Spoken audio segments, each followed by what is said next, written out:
या ये जो बड़े बड़े मठाधीश बने घूम रहे हैं पिछले 5 साल में, क्या इन्होंने 100 रुपए का कभी करप्शन किया ही नहीं? क्या भारतीय जनता पार्टी में सारे के सारे हरिश्चंद्र पैदा हो गए और हमारी पार्टी में सारे के सारे चोर पैदा हो गए?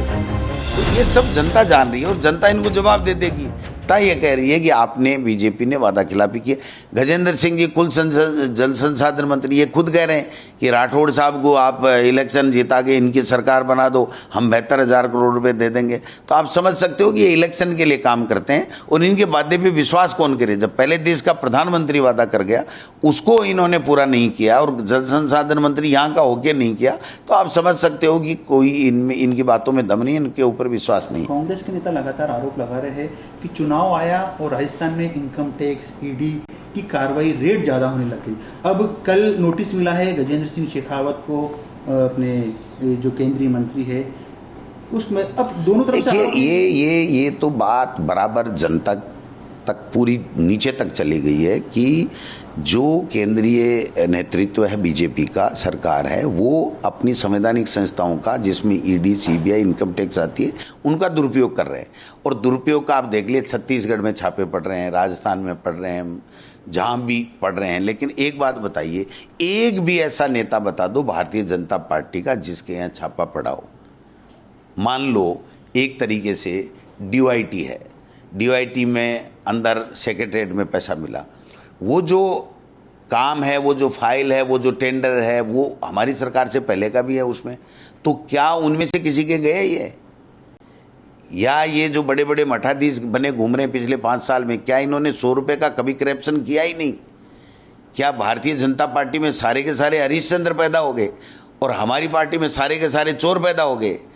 तो ये सब जनता जान रही है और जनता इनको जवाब दे देगी। हम तो कह रहे हैं भाई, जो गलत कर रहा है उसको पकड़ो, कोई मना नहीं कर रहा, लेकिन इनको गलत से मतलब नहीं है। भय का वातावरण करना, डराना, बिना मतलब उनको क्रेश करने की कोशिशें करना, मैसेज दिलवाना इधर उधर से, आप बोला मत करो वरना ईडी आ जाएगी, तो ये सब जनता समझ चुकी है और जनता इसका जवाब देने वाली है। हमको देने की जरूरत नहीं है कांग्रेस को। कांग्रेस तो कह रही है जो कर रहे हो आप कर लो, जो आप में हिम्मत है, लेकिन जनता जवाब देगी। डोटासरा जी, लास्ट सवाल। कांग्रेस के नेता लगातार बीजेपी में अलग अलग गुट होने की बात कहते रहे, सीएम का फेस नहीं डिक्लेयर अब तक किया गया, उसको लेकर सवाल उठाते रहे। कांग्रेस की बात की जाए तो बीजेपी के नेता सचिन पायलट के गुट अलग होने की बात कहते हैं, संगठन के गुट अलग होने की बात कहते हैं। किसके चेहरे पे चुनाव होगा ये भी अब तक कुछ तय नहीं बताते। 8 महीने पहले, 10 महीने पहले थोड़ी बहुत स्थिति थी, जो मामूली जो उनका मतभेद था, मनभेद नहीं था, वो सब खड़गे साहब और राहुल जी की मीटिंग के बाद में समाप्त हो गए। उसके बाद में हम सब यूनिटी के साथ में हैं। सचिन जी भी जब भी उनको मौका मिलता है वो ये कहते हैं कि हम सब तन मन धन से लगेंगे और हम जीतेंगे, क्योंकि लोकतंत्र खतरे में है और प्रदेश में बड़ा नुकसान हो जाएगा अगर भारतीय जनता पार्टी आती है। और देश में दोबारा 2024 में अगर मोदी जी आते हैं तो मैं समझता हूँ आगे इलेक्शन ही नहीं हो, ऐसी स्थिति भी पैदा हो सकती है।